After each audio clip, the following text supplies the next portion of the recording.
let's do something a little different and even a little different than what I had planned for. You see, what you're watching actually had audio associated with it. This is a new camera and I have a new mic that I was testing out, so I'm rambling away as I'm riding, but I had to mute all that because it turns out a couple of things happened. For starters, I didn't factor in just how bumpy and how rough the trail makes a voice sound. The human voice over bumps, like when you're talking in a car and you're going over bumps, and it sounds kind of funny, right? Well, that happened for this entire trail ride, and I found that annoying.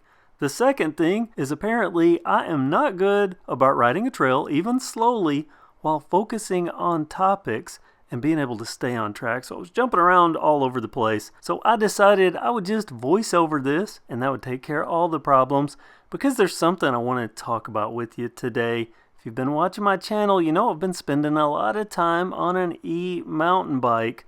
I mean, they're pretty amazing. I've made a video talking about the great things about e-mountain biking, and like I'm going uphill right here. I wasn't winded at all, and if I wanted to, if I weren't filming, I'd be going up this hill at about 15 miles per hour. And see, just talking about the e-mountain bike, I'm already getting into some of the positives because there are so many, and whether you like them or not, they're here to stay, and they're getting more popular by the day. That said, everything's not sunshine and rainbows. There are some downsides to e-mountain biking, some maybe possible bad things, so to speak, that I feel don't get talked about enough. So I thought I would break them down into 5 quick things. And by no means is this an exhaustive list, because as there are countless positives, there are also probably just as many negatives, depending upon what viewpoint you're coming with. From the biking world or just from the buying world, riding world, whatever world in general. So let's kick off with 5 bad things about e-mountain bikes that just don't get talked about a lot. And I'm going to do this in a countdown from 5 to 1 to the most important, at least as I see it. So we're going to start off at number 5, and that's the complexity. Mountain bikes are complex things to begin with, even the hardtails. There's a lot going on and a lot that has to be maintained. And when you're taking an e-bike or electrifying and motorifying a bike, you're adding even more complexity, and that means lower reliability. I talked to an e-bike manufacturer once, and they told me with e-bikes, it's not a matter of if, it's a matter of when they're going to break. And the higher quality, the higher the price, usually the longer that takes, but not always. It's not a guarantee. So when you're talking about an e-mountain bike, you're riding that on a mountain bike trail, over bumps, through mud, through creeks. I mean, just think about what you do on a mountain bike, and then imagine controllers, wiring, a battery, all those connections, and just the extra strain on all of the standard bike components. And if you glimpse close enough in this shot here, you can see a display screen. Now this one's hidden as a proper e-mountain bike should have it, where you can crash, and odds are nothing's going to happen to that. But there's no guarantee you don't smack that on a rock when the bike goes upside down. There's complexity, there's a lot of components. I mean, how many times do you worry about an LCD display or an LED display on your standard mountain bike? But you have to consider it when you're talking about e-mountain biking. And then there's the whole battery thing, the one thing that powers, I mean the motor technically powers it, but the motor has to get its power from somewhere, and that's from a battery. And batteries aren't just a set it and forget it type thing.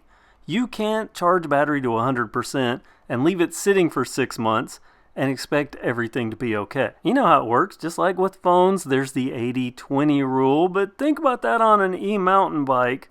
What happens? Life happens. It's not a guarantee that you're always going to be able to ride. I mean, for pretty much all of us, there have been stretches. I've had injuries where I wasn't able to ride for a while. You probably have too. What happens if that happened right after you charged your battery up to 100%? It's stuff you have to think about when you're thinking about an e-mountain bike, and how often do you ride that bike.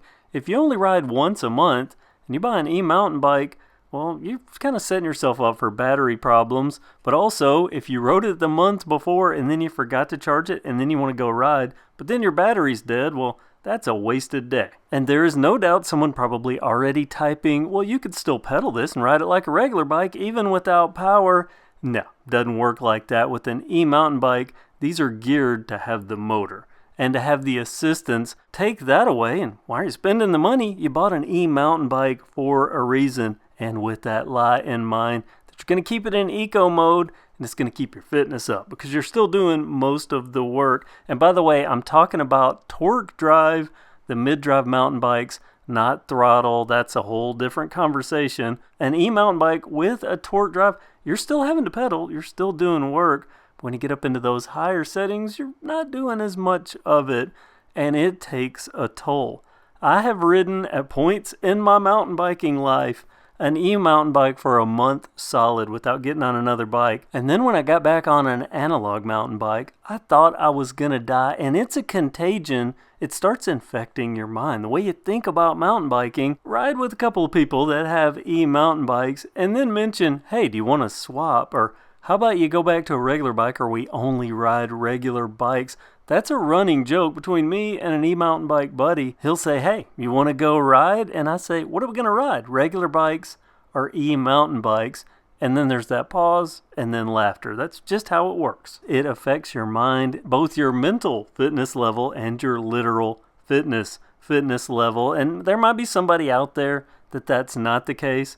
But for the bulk of us, I can tell you, it does take a toll. You can lie to yourself all you want, but for 99% of us, if you get an e-mountain bike, it's gonna take a toll. It's gonna have a major effect on how you can ride without one, or if you'll even ride without one. And I guess this somewhat could relay away from fitness, but if you're in good shape and you're riding a mountain bike, you can go faster. On an e-mountain bike, anybody can go fast. And it's that speed that's number 3, and this really applies to, or at least I'm approaching it, towards new riders, someone considering an e-mountain bike, but it really could be any rider, even an experienced rider, because 20 miles per hour is the cap on most true e-mountain bikes. I've seen some that'll do 28. I don't like that. I think 20 is fast enough for the trails, or at least assisted up to 20. If you want to go beyond that, I can pedal this hard enough and breach that 20 miles per hour, but it's all me. But that assisted speed, it can get you into trouble. And I'll come back to that. But side note here, if you're wondering if I can see this trail, not really. We had a hurricane blow through, so you'll see there's a lot of sticks and debris, and we've had a false fall, so there's already a coating of leaves. It's getting harder to see the trail. Anyway, back to what I was talking about with the speed. Being able to boost up the settings, and mine's called boost, some bikes have it as turbo, but to go into the higher assist settings and pretty much effortlessly hit the max speed, that'll get you into trouble. I've actually crashed on a little small berm. There's this little mini berm. It's not much of anything, but I went down on it a couple of times on an e-mountain bike simply because I was going faster than I thought I was. In one of the videos, I froze it and I was able to look down and I was doing 14.8 miles per hour, and I rode that on a regular bike with a Blackburn gauge that you'll see coming up soon. And I go into that kind of on that uncomfortable edge at 10 miles per hour on a regular bike. So I was 5 miles per hour above my safe feel, and that's why I wiped out, and it's happened multiple times. Ooh, another side note, I forgot this happened. Trail turtle, it's always a treat when you find a trail turtle. And if you ride with me now, you'll either get a star or there's a heart, and I'm thinking about getting some spoke turtles so that anyone that rides with me and actually sees a trail turtle, and yeah, I was talking to him.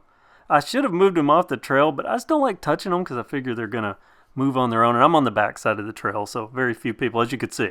Not a lot of people riding this section of the trail, so grown up. But anyway, trail turtle fun, speed bad when you don't expect it, and when you're riding at speeds above your skill level, or even if you have the skill level and you just don't realize it's so easy to go into something 5 miles per hour over what you ride it. And trust me, 5 miles per hour over what you're expecting to do, that's a quick surprise. And not a good surprise. We're talking surprise in the negative connotation. So that speed, that was number 3. Now we're getting close to the top. Number 2, this is important to me, and that's weight. E-mountain bikes are heavy. Motors weigh a lot. Batteries weigh a lot. The battery on the bike you see here is a 720 watt-hour battery, and I think it weighs about 8 pounds. So you add that to the motor, to everything else, and this bike's 20 pounds over 20 pounds over my preferred bike weight. And some people say weight doesn't matter because a heavier rider is no different than a heavier bike. Oh, trust me. When all the weight is in the bike, it's harder on all the bike components, but it's also harder to maneuver and more difficult to just lean into things. The way it all happens is different. Case in point, this bike has knobby nick tires. I couldn't understand. I've used knobby nicks for a couple of years, maybe 3 years on mountain bikes. My Project Comp, my coveted Schwinn aluminum comp, that bike has knobby nick tires on it, and it grips like a banshee on this trail. I get this bike out here with the same knobby nick, well, not exactly the same, I think they're slightly wider, but with knobby nick tires, and I feel like I'm washing out a lot. And then I get the aluminum comp back out here, and I ride it on the same trails, and I've got all the grip again. And the reason that is all the low slung weight on an e-mountain bike. The forces are different. You know, I ride scooters, motor scooters, moped style scooters, and they have low slung weight. And they're darty. They can maneuver around well, but they don't corner particularly well because all that weight is so low slung, it's always wanting to push out on you. Same thing with an e-mountain bike, so you have to factor that in. It's not as pronounced as a scooter, but when you're on a bike that you're doing 5 or 10 miles per hour, faster, easier than you normally can, and then you've got that weight, it's just stuff to factor in, and it can create crashes. And I think, in my opinion, at least in my experience, I think the weight can create crashes, and also just the weight alone, an extra 20 pounds of a bike crushing down on you. Watch YouTube videos where people are crashing their mountain bikes, and then imagine having 20 to 25 more pounds in bike weight coming down on body parts. And the likelihood of that crash is, I would say, slightly higher because they're less forgiving, especially if you're a new rider. More accommodating because you can go further and anybody can ride with anybody else, but less forgiving because you can get yourself into trouble. That weight is also more tiring downhill. Now, e-bikes, a breeze climbing uphill. If there's one thing about e-mountain bikes that has appealed to me, and I know I'm getting on a positive here, but it's the ability to climb. I've long been a climb complainer. I don't like it. I'll avoid it whenever possible, or at least complain about it whenever possible. But an e-mountain bike makes going uphill as fun as going downhill. But when you're going downhill, that extra weight. Remember those milk jugs. 2 extra milk jugs, or 2, I don't guess you ride around with milk jugs on your bike, but if you do, 2 extra milk jugs down on your down tube, that weight is more of a workout going downhill than an analog bike. So I actually get winded more going downhill than I ever would. I don't get winded going uphill on an e-mountain bike, but they're downright tiring sometimes. If you have a long enough stretch, I mean, think about mountain biking. You spend 15, 20 minutes climbing up a hill. You get to the top of the hill, you rest, you chat with your buddies, and then you go on the downhill run. It only takes about 3 minutes. Took you 20 minutes to get up there, but you can do the fun part in 3 minutes. But notice, if you ride with any e-mountain bikers, they're huffing it a little bit after those downhill runs, more so than you are. Not uphill again, but downhill, definitely so. And that's because of the extra weight, having to move it all around. That battery, those milk jugs, so to speak. And that's not only wearing on the rider, that's more wearing on the bike parts. That 20, 25 pounds of constant low-slung weight is more wearing on bike parts. Going to go through brakes faster, going to go through tires faster, well, pretty much everything faster because you're going faster. Faster and weight is wearing on both humans and bikes. And that gets me to the number, I guess it's a good segue, as good as any, to the number one, the top, at least as I see it, negative, bad thing about e-mountain bikes, and that's the cost of entry. Just the base cost to start off with is super expensive. You're going to spend over $2,000, and I'm being pretty nice when I stop it at $2,000, really probably $2,500 plus. Easy for a true e-mountain bike. And don't ridicule my riding here. Remember, I was trying to talk as I was going through this. But the cost of entry, it's super expensive. Mountain bikes, they're expensive anyway. Mountain biking, even a big box mountain bike, just that entry, even if you cheap out, it's hundreds of dollars. Go to a bike shop, it's usually thousands of dollars. Buy an e-mountain bike from a bike shop. You could easily spend $6,500, $8,000. And it's ongoing cost. The maintenance is going to be higher. You have to do regular maintenance because remember, there are wires and connections. Think about your car. There are always wires or connections that have to be checked. It's part of regular maintenance on a vehicle. Well, an e-mountain bike is kind of more a vehicle so to speak, because you have controllers that have connections and wires that have to connect with the batteries and has to connect with the motor, and all that has to be regularly checked. Some bikes are now built to require regular firmware updates. It's a whole thing. That's even more additional cost on top of that base cost.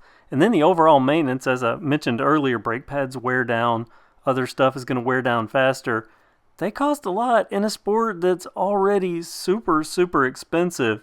And I don't think people are thinking about the longevity here with an e-mountain bike. Look, it's nothing to see someone that has a bike from, say, 2001 or 2002 that they can still ride.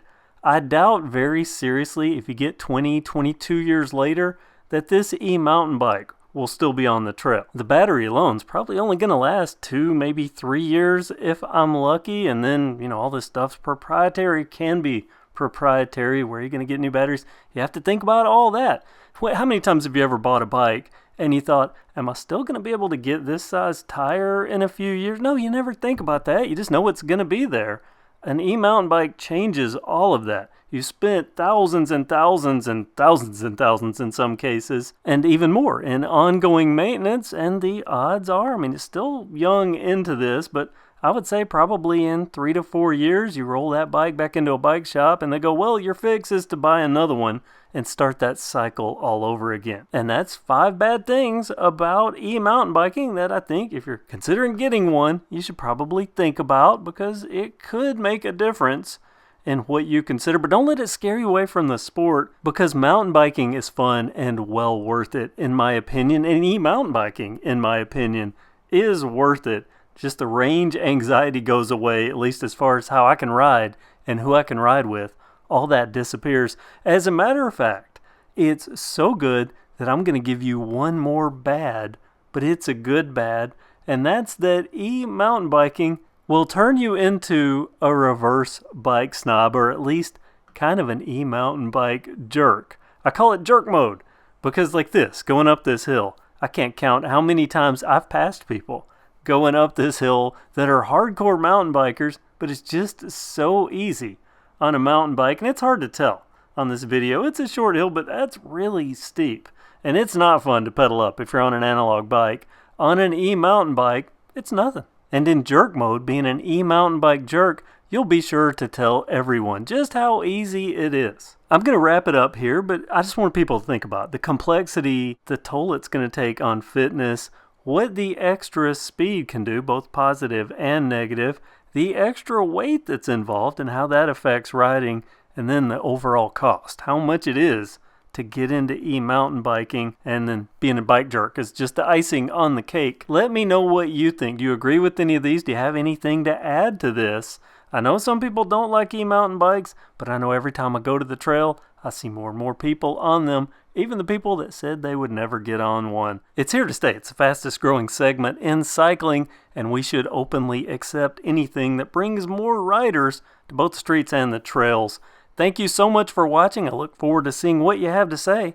Have a great day.